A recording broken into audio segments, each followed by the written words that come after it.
Well, I'm delighted to say that joining me on the Godcast this week is Nathan Moore. Now, Nathan will be a familiar face to many people, particularly from fans of 80s and 90s music, where Nathan was a significant part of Brother Beyond and then more latterly Worlds Apart. So it's a real pleasure to get Nathan on the Godcast. Hi, Nathan. How are you? I'm good, Alex. Yeah, good to chat with you. Yeah. And whereabouts in the world are you, Nathan? Well, I'm local to you, in fact, because about 15 years ago, I moved up to the Northwest when I met my wife, Donna. She had a son already, and she was coming to London at weekends to see me, and then I was coming up here. And the only way to progress it forward was if one of us moved to the, it was either her to the capital or me to just above Bacup. All right, okay. Weir. Weir. Yeah, that was 15 years ago. Now I'm over in the Ribble Valley, and it's lovely. And we have our son Nico now, he's 11. So life is good. Was that a difficult move at first, Nathan? Coming, if people don't know Bacup, it's a little bit kind of the back of Beyond, isn't it? It's in eastern Lancashire. I couldn't believe how wet and cold it was. It was a shock to me. The first few winters, the snow was so thick. I'd lived in Islington, London for years, and it kind of, you never saw things like that, So the long, dark, cold, wet winters were a bit of a shock. But I love the people. You'd get on the tube in London and no one talks to each other. Here, oh my God, you have half-hour conversations with random people at, the local shop. And I love that about Northern people. So, there were pluses and minuses, shall we say. Yeah. Life in them. Excellent. Well, Nathan, let's have a little trip down memory lane, if that's all right. But judging by your website, you're still a very busy man. It looks like you've had a pretty busy summer and autumn. Has that been good to get working again? Yeah, a lot of things were squashed into the latter part of the year. So after July, when performers were allowed to be on stage again, a lot of my postponed shows were pushed to then. So since July and coming out of lockdown, I've been fortunately very busy. I've had shows in the UK, summer festivals. Now I'm going into. I was at Butlins the weekend doing an 80s festival with Go West, and then I'm in France at the weekend with my band Worlds Apart. I'm fortunate. I'm back out there because lockdown was horrible for performers. And artists. Yeah, and you're like you just mentioned, you're a London guy. Kind of mentioned Islington there, but your heritage extends to Indonesia. Is that right? My great grandfather was from South America, but it was British Guyana. Right. South. Okay. Right. So that, the lineage, as it were. My father's quite, I guess, dark-skinned, and but my sister's really pale. Really? When you like, I don't know why we've got completely different skin, but actually, no, we're definitely 100% brother and sister. Sure. Let's not go that way. And Nathan, what was life like living in London as a kid? Was it a happy time for you? Does it evoke happy memories for you? Well, yeah. I mean, I was kind of born in Stamford Hill, but we did move out to Hertfordshire. When after summer holidays, I would come back really dark. Like we'd go off to France, and I'd come back, and I was, I kind of was taunted quite a lot as a kid. Like I was, they'd say, here's Jai, Tarzan's little boy assistant or whatever. And but apart from that, I mean, that sort of thing toughened you up a little bit, but it was great. I mean, life was fun. I played football. I did any kind of sport, from running to swimming to athletics. So sport has always been a big part of my life. My father managed my football team. We were called Broxbourne Saints. So, father and son would go to football every weekend. We're both Spurs supporters. So that binds us to this day. we both loved cycling. My dad was a very, proficient cyclist. He did the Tour of Britain.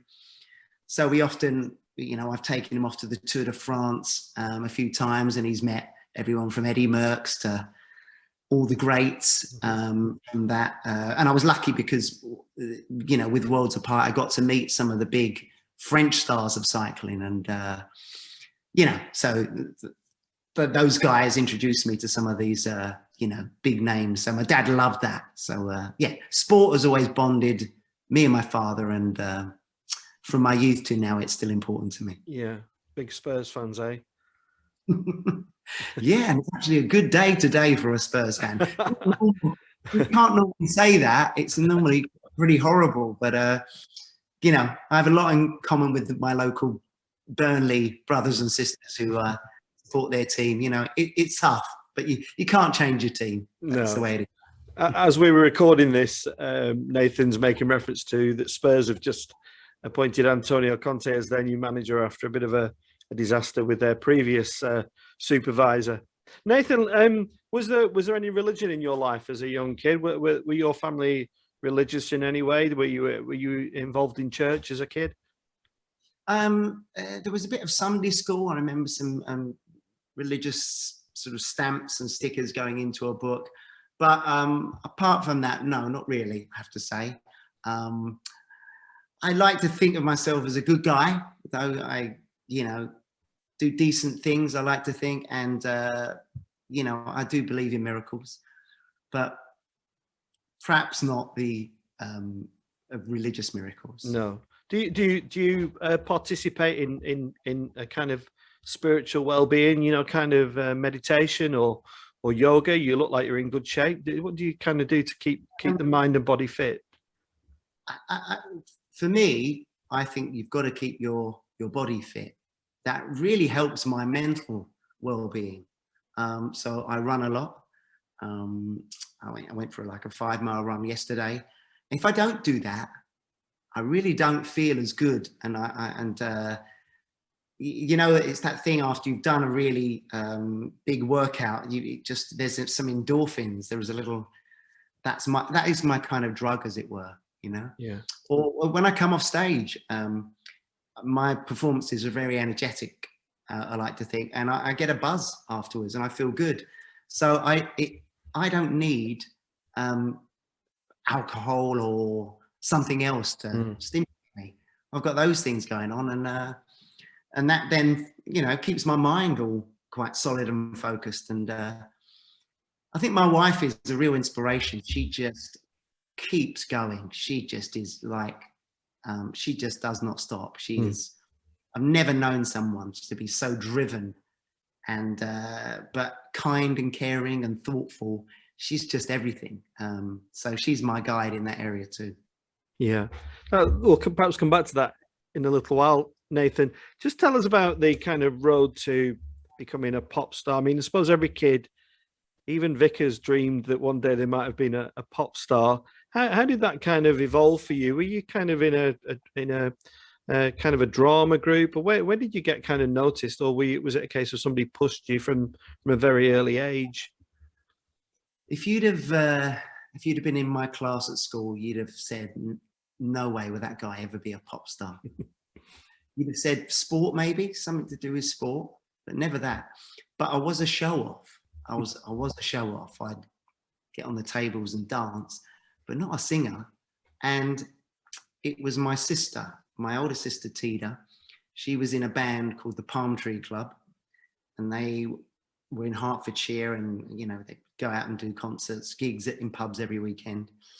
And she was a real inspiration. She was just wild on stage. She would, unfortunately, often take her clothes off, just sporadically as she felt like it, but it would be quite funny. And she was, she was my inspiration. I took her to band practice one day, and the other members said, "Oh, why don't you join in?" They were quite laid back about it all. Started singing along, jamming with the band and my sister. And they said, "Hey, you two are really good together." And then the next week they asked me to join the band. And and that was it. And so it's my sister, really, my sister Tida, who unfortunately passed away about 18 months ago, suddenly. So yeah, I have her to thank for really being music, you know, getting me into music. Although my dad, in his retirement, he now, you know, will busk down the market in Hackney. He gets his guitar and does, you know, Sinatra classics. And my niece is a really amazing singer. So there is a lot of music in the family. But yeah, so that it was my sister that really influenced me and got me going in it. And I didn't really feel like I was a proper singer at first. I just kind of thought, oh, this would be my route to being on Top of the Pops. Wouldn't it be great, you know? So I came to it more from that way, really. Yeah. But how did that evolve to becoming in a boy band? Were you kind of were you targeted? Were you spotted at a show or something? In a way. So the Palm Tree Club, you know, we would go out and do these pub gigs, and you know, some would be in London, and we kind of got a bit of a reputation. And then someone recommended me to a friend of Boy George's, and so Philip Salon, he was called. He used to run clubs, and so he recommended it to someone else and someone else. And then this publisher came down one day and spoke to me after a show in London, and said, "You're very good, but I'm not sure about your band. But I've got songwriters looking for a singer. Can I play you the songs?" And those songs were by a guy called Carl Fish, who was eventually became the keyboard player in Brother Beyond. And I really liked the songs. And although I loved being in the Palm Tree Club, I was like, I'd like to try something else. And, you know, and these seemed like proper songs. And so I kind of started with that and started going, you know, doing songwriting sessions with them. And eventually I had to kind of leave to take it further. So I left the Palm Tree Club, and Egg and David joined. They were two brothers initially in Brother Beyond, and they were fantastic musicians. I mean, Egg was incredible. He was only 15. He could play any instrument. When he eventually left the band, because we started working with Stock Aitken and Waterman, he eventually did an album where he played every single instrument, produced it, wrote every song. It was like the antithesis of working with Stock Aitken and Waterman. He said, right, if you're working with them, I'm going to do something completely on my own. And he went on to be very successful. And he eventually wrote Leave Right Now for Will Young. Yeah. So, he's been quite a prolific songwriter, hasn't he? He's written for some significant artists. Chasing Pavements with Adele, Warwick Avenue, Duffy. I mean, everybody take that. His, you know, so many hits. He's got Ivan Novello. So, you know, good on him. He stuck to his guns when he left the band. You know, just as we recorded The Harder I Try, he said, look, this isn't for me. I've been part of this band to write songs. Now you're getting someone else to write the stuff. What's the point of me being here? So I'm going to leave you to it. And, you know, he stuck to it, and wow, he got his success eventually. It's a really interesting dichotomy, isn't it, Nathan? Because you go with Stock Aitken and Waterman, who bring you their hits, but I was wondering if ultimately was that the demise of Brother Beyond. I'm not quite sure of the story of how, you know, how you kind of all went your separate ways, but was that connected, do you think? Yeah, it was connected. I mean, yes, absolutely. If we hadn't have worked with Stock Aitken and Waterman, I don't think we'd have had success. I think we were close to being dropped from EMI. So they certainly, The Harder I Try, brought us the success we were perhaps craving. The mistake that happened, I mean, we did the follow-up, He Ain't No Competition, that went top 10. So it was great. What we should have done was either do more recordings with them, or I should have done a solo album with them. And you know, but the trouble was we had Carl and everybody else who were never in the studio when I recorded The Harder I Try, feeling a bit like, well, you know, we want to write, we're here to write songs. We want to be a band. So something should have happened around that time, you know, where I just say, look, let me do a solo album and I'll come back to Brother Beyond. But then one of the band actually said something unfortunate about the record, and Pete Waterman heard it, and kind of, you know, we weren't asked to be on Ferry Aid 2, or it kind of stopped us working with them again, and which then spelled the end, because the Brother Beyond stuff written by Carl and David at the time just wasn't quite, I guess, good enough. Yeah. And was it ultimately your decision to walk away, Nathan, from Brother Beyond, or was that decision taken for you then? No, I stuck with the band for you know, better or worse, and our second album just wasn't successful, and we were very quickly dropped by EMI, which is what happens if you know, first few singles don't get the success that the Harder I Try or He Ain't a Competition did. Yeah. So yeah, it was over like that, you know. And what was that like? Because I was just looking at a few YouTube clips of Brother Beyond. I mean, it kind of went mad really quickly, didn't it? But almost as quickly as it went mad, it kind of fell away as well. What was, you know, talked about your kind of mental well-being and keeping well. Was that a difficult time for you then when that all kind of fell apart? Yeah, it was really difficult. I had no money because Brother Beyond just didn't.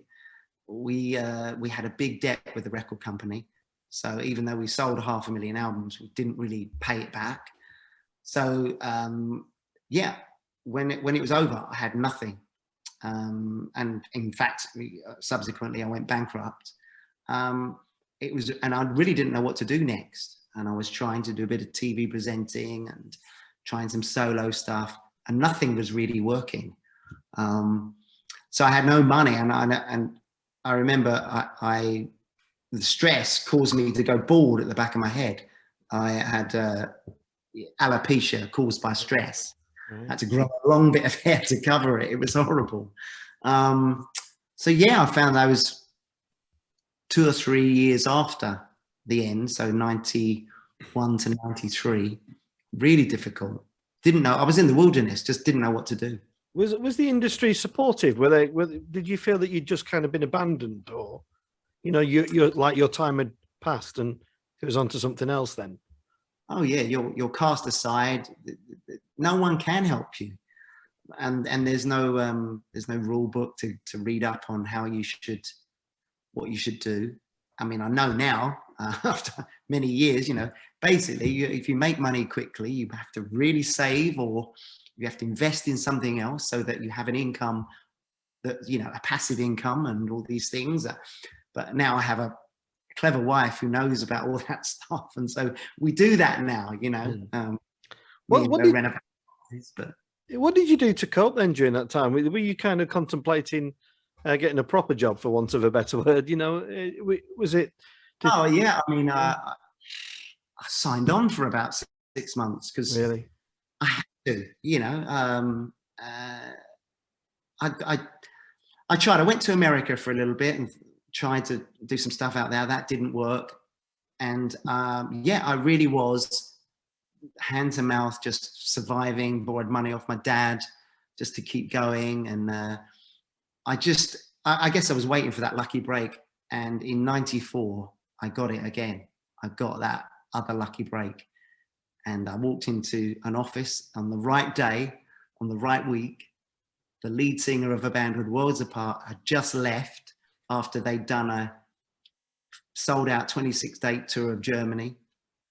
And I walked into this office, and this guy saw me, and he recognized me as part of Brother Beyond, and he managed to get hold of my number, and he said, "You were in our office yesterday.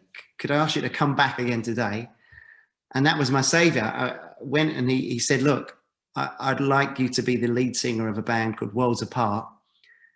And I need you to say yes or no today, because I've got a gig in Germany in 5 days' time.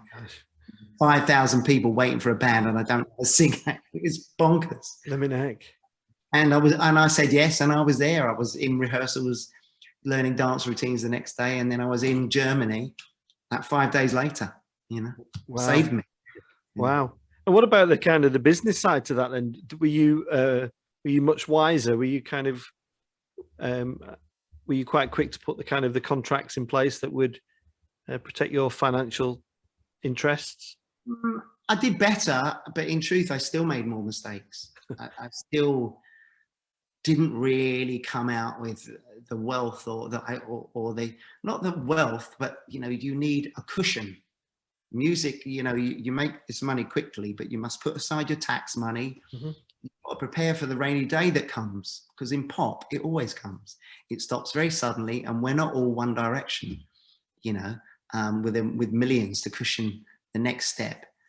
So I made even more mistakes. Like But what did you do wrong at that time then?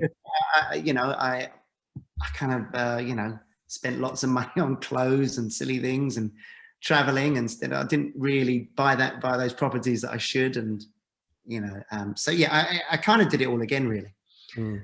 But that's why moving to the Northwest and meeting my wife, and, you know, I'm probably in my most financially secure position now than I ever was. And it's all to be coming up here, really. Mm. I just got to ask you, Nathan, about the kind of the adulation that comes with being a pop star. I'm not blowing smoke up the proverbial here, but you seem a very humble and a man with a lot of humility. But when you've got kind of young girls falling at your feet, was that easy to cope with? I mean, I know as a young teenage guy, you go, oh, it'd be wonderful, but looking back, you know, was it difficult to deal with that kind of adulation? Was it overwhelming at times? Not really. Oh, you loved it. Okay. No, I wasn't the guy that picked up the guitar. I was the guy that dreamed of being on top of the pops. Mm-hmm. You know, so I didn't mind all that stuff. I thought, well, that's great fun, isn't it? And it was. So I'm a natural people pleaser. So I was always happy to accommodate the fans. Yeah, there were times when they were sort of camped outside my flat in Islington, and I had to climb out the back window and along a wall and just shimmy down just to sort of get a few days where I could just, you know, go and do my own thing. Mm. Otherwise they'd follow me around London, you know, they just walk to the tube with me or whatever. And but no, I never had a real problem with it. And when I found the success with Worlds Apart in 94, 95, 96, which was even bigger than Brother Beyond, I mean, you know, we were famous in France, really famous. We had top 5 records, and one of them was called Je te donne, which really took our success to another level. But no, I enjoyed it. I mean, the great thing about that was I could nip over to France, you know, and then, you know, come back to the UK, and by then I had a relatively peaceful life in the UK, but was a big star in France. So I had the best of both worlds. Well, what do you think it was? I mean, the World's Part, again, a very kind of a good start to the career in the UK, but then kind of fizzled out a little bit. But you maintained that success in Europe. What do you think that was down to? That was it the fact that you were just prepared to sing in French, or you were just open to a bigger market as possible? You know, you need luck with everything. So we had a song called Baby Come Back, which was we'd recorded in Germany, and it had this Euro beat to it, and it just really worked in France. Plus also, we were asked to do a TV show and it was to be Take That's final ever TV show. And it was called Dance Machine. Anyway, they pulled out, and, you know, their final performances were in Holland and so the show said, oh, could you do 2 songs? And after we did that show was like at Bercy with 18,000 people all live on TV. We went top 10 in France with that record. And then it went to number 2. And yeah, so that kickstarted it. That was our lucky moment. And then a clever guy in the record company said, I think it would be a great idea if you covered this rock pop song and made it dance pop called Je te donne by this guy called Jean-Jacques Goldman. And he produced it, the guy in the record company, and that was just massive for us. Sold 600,000 copies and took us to a different place when you're a British band singing in French, and you have a big hit. It was a big story for us. And then we did Quand je rêve de toi, And so, yeah, we sort of became this, French kind of thing, really, even though we were Brits. Mm. But it's given you this longevity that you didn't get with Brother Beyond, hasn't it? Because you're still doing stuff together. Is that the original lineup, or is it kind of a mix and match? No, there's three of us. There was four of us originally, but one left about 97, 98. But the three of us from that time, Steve, Cal, and myself, still there doing it. We did just before the pandemic. We'd finished a big tour in France with other 90s artists, but we were the headline act. So in fact, we finished off at Bercy. It was 10,000 there that night, and so that is live band, dancers, and a big production. So no, we're very fortunate that we still get to do these tours and big shows in France.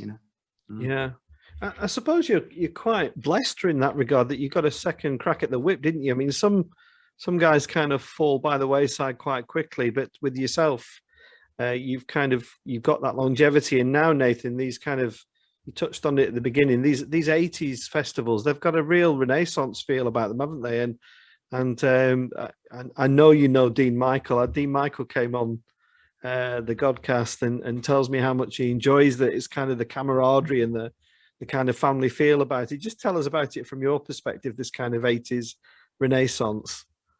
Yeah, I see Dean a lot. We've the second part of the summer, we did a lot of the Let's Rock festivals, which are big 80s festivals.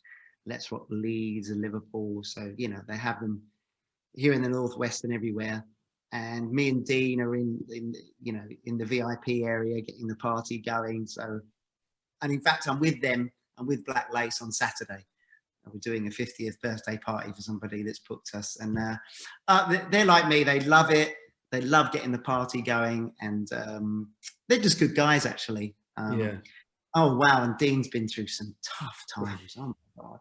I mean, I think my life has been tough, but he's at it almost as, probably even worse, Well, he has drama has followed him everywhere. But he's so honest and open about it all. And I love him for that. And he's a warm, friendly guy. I like him a lot. Yeah.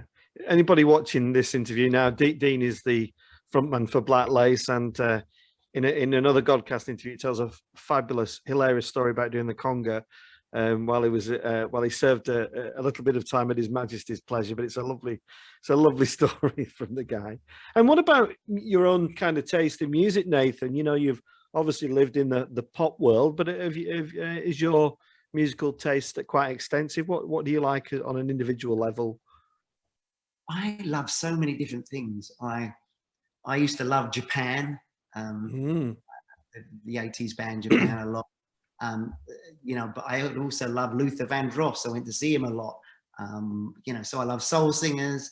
I love disco. Sometimes I like to crank up AC/DC in the car and just, I have an eclectic music taste, but I like dance, I like pop, I like everything. So there's nothing that I wouldn't shy away from. I like soul music sometimes. It's I'm everywhere with my musical taste. It's all over the place. You mentioned Boy George earlier, and his autobiography is one of my favorite books, and he talks about the clubs that he would hang around. So were you in these clubs? Look, I seem to remember him saying he was in the club always looking out for David Bowie and people like that, and he became friends with Steve Strange, who was in Visage, and you mentioned Japan, who obviously was David Sylvian, who was superb. Were you deliberately hanging out in these kind of clubs to see these guys, or did it just kind of happen?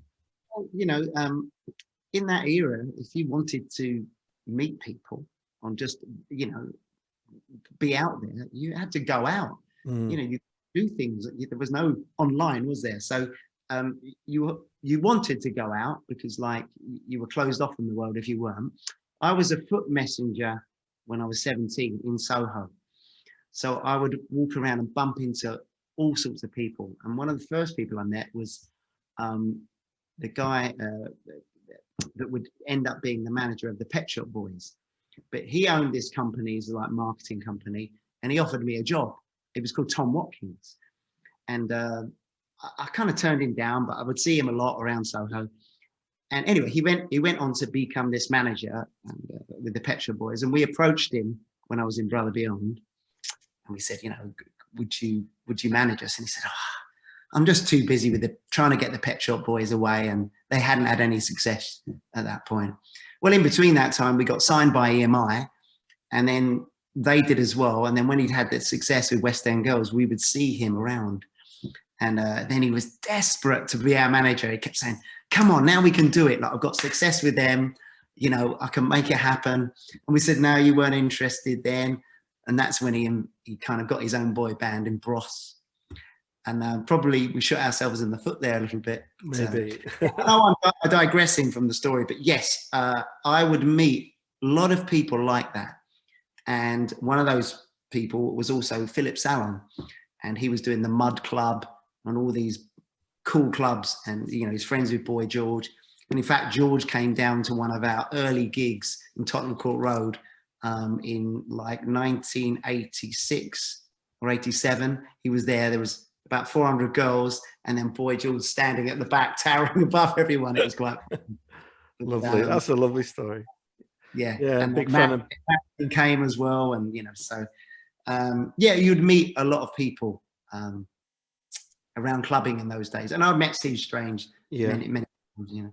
Yeah, and did you ever do the musicals, Nathan? Were you kind of, you know, I can see you on stage heading up Grease, or you know, Joseph or something. Did you ever go down that route? I auditioned for Joseph. I remember, sorry, Grease. I auditioned for Grease back then. I think Shane Ritchie got it at the time. I did end up doing A Slice of Saturday Night with Daniela Westbrook on the Isle of Man, which is a bit of a disaster. Not because of her. At the time she was in a good place. But yeah, I mean, so I've dipped my toe in a little bit, but you know, I always came back to being in pop and you know, doing stuff in that area. Well, you certainly strike me as a very contented man and enjoying life at the moment. How's the kind of winter period looking? Have you got lots of shows and performances coming up then? Yeah, I mean, at the weekend I'm in San Rafael, France, and then I'm in Reigate, Surrey on the Saturday, and then I'm up in Blackpool on the Sunday. All different kind of performances. One's with Worlds Apart, the other one's solo. You know, yeah, no, and every weekend it's like that. And then I love the juxtaposition between.